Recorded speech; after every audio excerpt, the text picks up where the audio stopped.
Hello students, welcome to पीवा academy में चारू अग्रवाल। आज की वीडियो में आपसे शेयर करने वाली हूँ ब्रह्मगीत साग जो कि सूरदास का है। ठीक है, ये पार्ट 2 है हमारा। इसके इंपॉर्टेंट क्वेश्चन हम देखने वाले हैं यहाँ पे। ठीक है, पार्ट 1 आ चुका है और वो काफी इंपॉर्टेंट है। अगर आपने अभी तक नहीं देखा है, लिंक आपको डिस्क्रिप्शन में मिल जाएगा, वहां से जाकर जरूर चेक कर लीजिएगा। तो चलिए वीडियो को स्टार्ट करते हैं। उससे पहले अगर आप चैनल पर नए हैं तो चैनल को सब्सक्राइब कर लीजिएगा और नोटिफिकेशन बेल को प्रेस कर दीजिएगा, जिससे आने वाली वीडियो की नोटिफिकेशन आपको मिलती रहे। ठीक है, तो पहला क्वेश्चन देखते हैं। पहला क्वेश्चन हमारा, सूर की भक्ति भावना को स्पष्ट कीजिए। ठीक है, क्या बताना है हमें? भक्ति भावना बतानी है सूरदास की। तो आंसर देखिए, सूर की भक्ति भावना के कई रूप है, कई रूप हमें देखने के लिए मिलते हैं। ठीक है, वल्लभाचार्य के भेंट पूर्व वे दास्य भक्ति को ग्रहण किए हुए थे।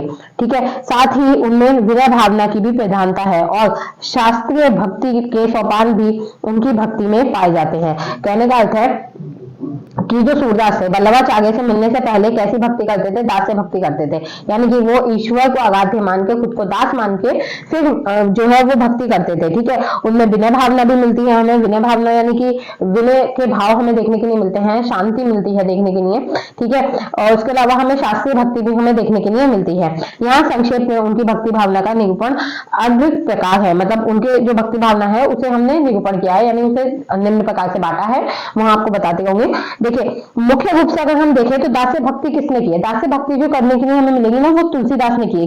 किसने की है? तुलसीदास ने। उन्होंने श्री राम को अगाध्य माना और खुद को दास मान के उनकी सेवा की, उनकी भक्ति की। लेकिन अगर हम देखें तो मुख्य रूप से जो हमें भक्ति मिलेगी, ठीक है, सूरदास की, वो कैसी है? सख्य, यानी कि वो एक सखा बने, एक दोस्त बने श्री कृष्ण के, और उस तरह से उन्होंने जो है उनके बारे में लिखा, उनकी भक्ति की। ठीक है, वो एक तरह से सखा थे, दोस्त थे। ठीक है, मित्रता हमें देखने के लिए मिलेगी।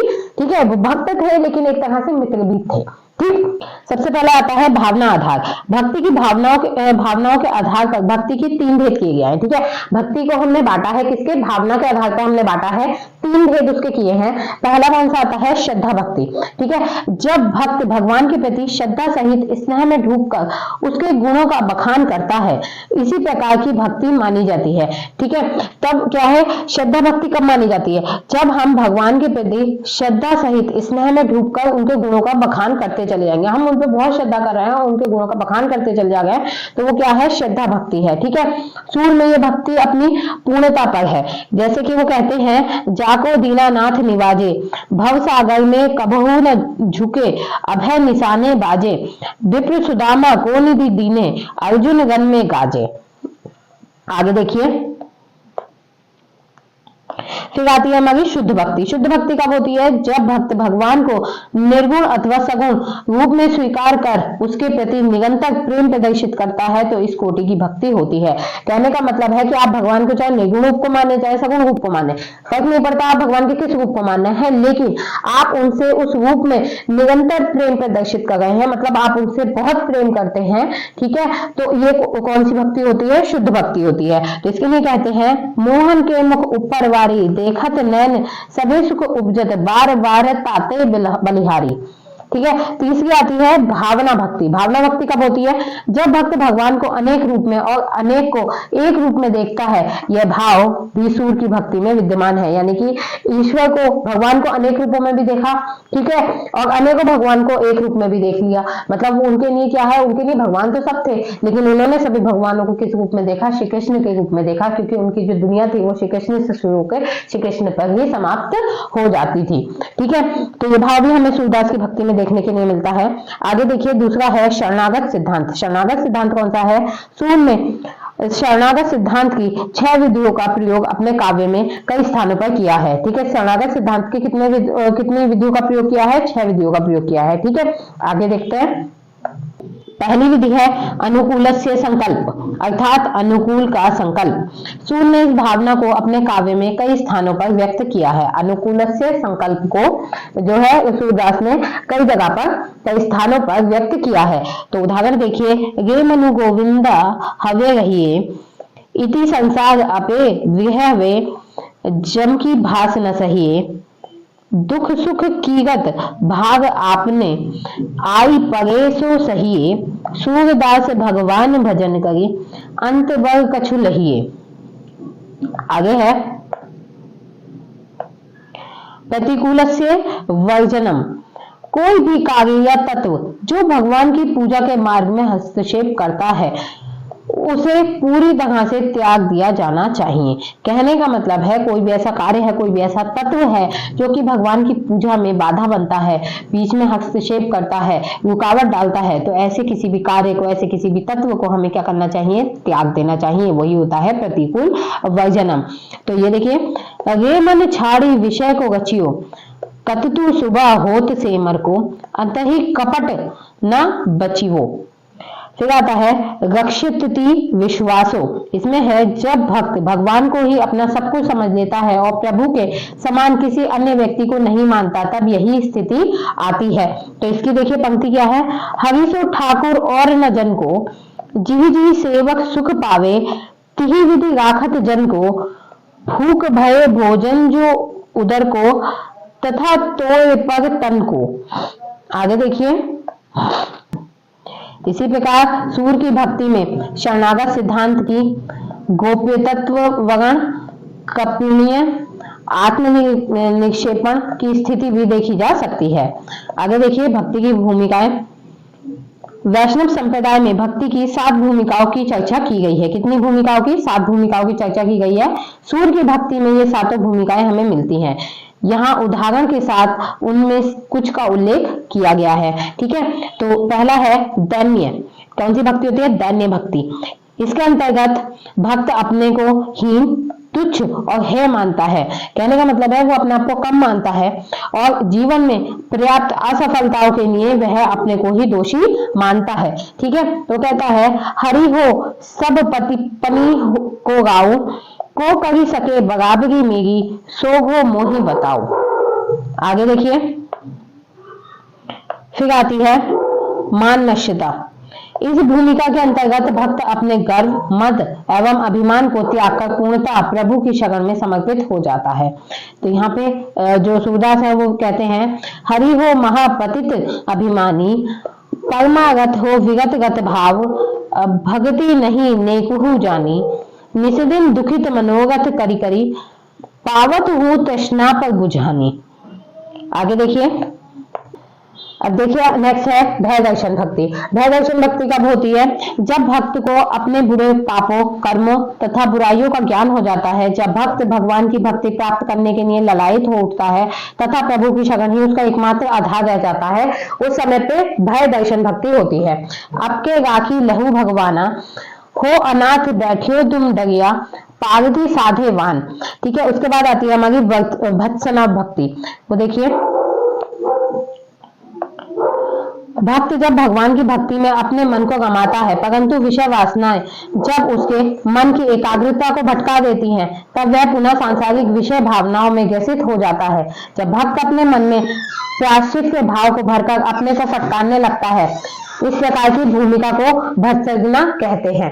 ठीक है, तो भत्सर्जना भूमिका कब होती है?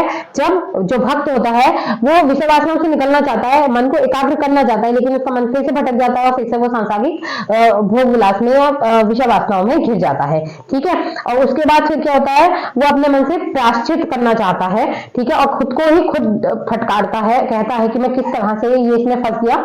तो उस समय पे ये भाव होता है, ये भक्ति होती है। तो यहाँ देखिए, तजो मन हरि विमुखन को संग, जिनके संग कुमति उपजती है, भगत भजन में भंग। फिर आता है आश्वासन भक्ति। देखिए, आश्वासन भक्ति में जब भक्त सांसारिक कष्टों में पीड़ित हो उठता है, तब वह ईश्वर के गुणों पर विश्वास तथा अपने मन को धैर्य बंधाने का प्रयास करता है। इस भूमिका को आश्वासन भक्ति कहते हैं। इसके पद हैं गोविंद गाड़े दिन के मीत, गज अरु अज प्रहलाद दोपदी, सुमिरत ही निश्चित, लाखा ग्रह पाडवनी उभारे, साख पत्र मुख नाय।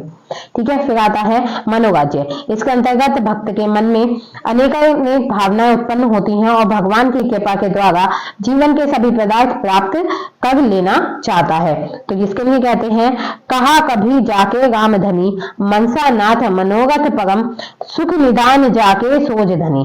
फिर देखिए आगे, इसी प्रकार विचारणा की भी स्थिति है। ठीक है, इसी प्रकार विचारणा की भी स्थिति है। आगे देखिए 10 आसक्तियां, ठीक है, 10 आसक्तियां। नारद सूक्त में भक्ति की 10 आसक्तियों का उल्लेख है। ये 10 आसक्तियां सूर्य के काव्य में मिलती हैं। उदाहरण के लिए गुण महात्म्य शक्ति भ्रमर लीला में, रूपा शक्ति दान लीला में, पूजा शक्ति गोवर्धन धारण में, स्मरण शक्ति गोपिका वचन परंपरा में, दास्य शक्ति विनय पदों में और कांता शक्ति गोपिका विरह में, वात्सल्य शक्ति यशोदा विलाप में देखी जा सकती है। ये मैं शॉर्ट में बता दिया यहाँ पे, ठीक है। फिर आता है पुष्टि मार्गीय। सूरदास पुष्टि मार्गीय भक्त थे। पुष्टि मार्ग में भगवान के अनुग्रह को सबसे अधिक महत्व दिया जाता है। भगवान की कृपा की प्राप्ति यदि हो जाए तो असंभव कार्य भी संभव हो जाते हैं। सूर्य ने अपने अनेक पदों में इस प्रकार प्रभु के अनुग्रह की बात की है। तो देखिए, चरण कमल बंदो हरिगाई, जाकी कृपा पंगु गिरी लांघे, अंधे को सब कुछ दर्शाई। इसमें देखिए पहला आता है पॉइंट लीला वर्णन। सूर्य ने अपने प्रभु श्री कृष्ण की लीलाओं के विविध रूपों में चित्रण किया है। यह भी उनकी भक्ति का एक महत्वपूर्ण विशेषता है, ठीक है। उन्होंने श्री कृष्ण की हर तरीके की लीला का वर्णन बहुत ही अच्छे तरीके से किया है। बहुत ही मतलब आपको सजीव चित्रण देखने के लिए इनका मिलेगा, ठीक है। फिर आता है समर्पण भाव। पुष्टि मार्ग के भक्त भगवान के सम्मुख अपना सब कुछ समर्पित कर देते हैं। भक्त का अपना कोई स्वतंत्र अस्तित्व नहीं रहता। भक्त अपने आराध्य पर अपने को सब प्रकार से न्यौछावर कर देता है। इसके उदाहरण देखिए, सोई रसना जो हरि गुण गावे, नैननी की छवि दहे, चतुरता जी मुकुंद मकरंधी ध्यावे, निर्मल चित तरो सोई संचो, कृष्ण बिना जिहि और न भावे। अगला है भक्ति के साधन। तो श्रीमद् भागवत में भक्ति के साधनों की दृष्टि से भक्ति के 9 भेद बताए गए हैं, यानी कितने भाग बताए गए हैं? 9, ठीक है। उसका उदाहरण है श्रवण कीर्तन विष्णु स्मरण पाद सेवनाम अर्थन वंदने दासे सख्यात्मम निवेदनम। आचार्य बल्लभ ने इसमें एक प्रेम लक्षण भक्ति भी जोड़ी। सूर ने भी सुरसारावली में इसका उल्लेख किया है। कहाँ पे? सुरसारावली रचना में हमें इसका उल्लेख देखने के लिए मिलेगा। उदाहरण देखिए, श्रवण कीर्तन स्मरण पादरत अर्चन बंदन दास सख्य और आत्मनिवेदन प्रेम लखन जास। यहाँ उनकी श्रवण भक्ति का भी एक उदाहरण प्रस्तुत है। रेमन कृष्ण नाम कह लीजिए, गुरु के वचन अटल करी, मानव साधु समागम कीजिए। ये जो है ये पूरा है यहाँ तक सूर की विनय भावना, ठीक है। तो सूर के विनय पदों में भक्त हृदय की विहलता, दैन्य और आत्मनिवेदन है। विनय के पदों में सूर ने अपने हृदय को अपने प्रभु के सम्मुख खोलकर कर दिया है। ऐसा मोहन वल्लभ पंत ने कहा है, सूर के विनय पद बड़े स्वाभाविक हैं। सूर जैसे सच्चे वैरागी के हृदय से ही ऐसे उद्गार निकल सकते हैं। उनका प्रत्येक शब्द भगवत शक्ति जलसिक्त हृदय से निकलता है। उनमें दैन्य भाव के पद प्रचुर मात्रा में है। उनमें अनन्यता है, प्रभु की भक्त वत्सलता का गान है, सच्चे भक्त हृदय की आरती पुकार है। तो इसका उदाहरण है, नाथ सको तो मोहि उदारो, पतितिन में विख्यात पतित हो, पावन नाम तुम्हारो।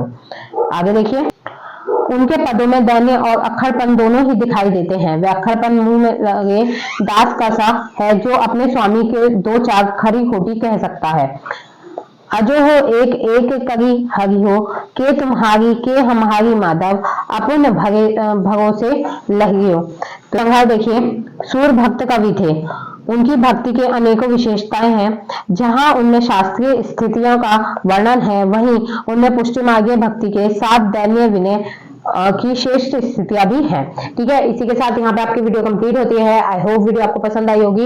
तो वीडियो को लाइक करें, शेयर करें अपने दोस्तों के साथ और चैनल को सब्सक्राइब करना ना भूलें। साथ ही अगर अभी तक आपने हमारे टेलीग्राम चैनल को ज्वाइन नहीं किया है तो टेलीग्राम चैनल को ज्वाइन कर लीजिएगा। लिंक आपको डिस्क्रिप्शन में मिल जाएगा और उसके अलावा प्लेलिस्ट का लिंक भी आपको डिस्क्रिप्शन में मिल जाएगा। टेलीग्राम चैनल पे आपको PDF मिल जाएंगे, ठीक है। तो इससे आपको इसे नोट नहीं करना पड़ेगा, आपको डायरेक्ट याद करना है और वीडियो से समझना है, ठीक है। तो बाकी अगर आपको कोई भी प्रॉब्लम है या कुछ भी आपको कहना है तो आप कमेंट बॉक्स में कमेंट करके कह सकते हैं। Thanks for watching, bye.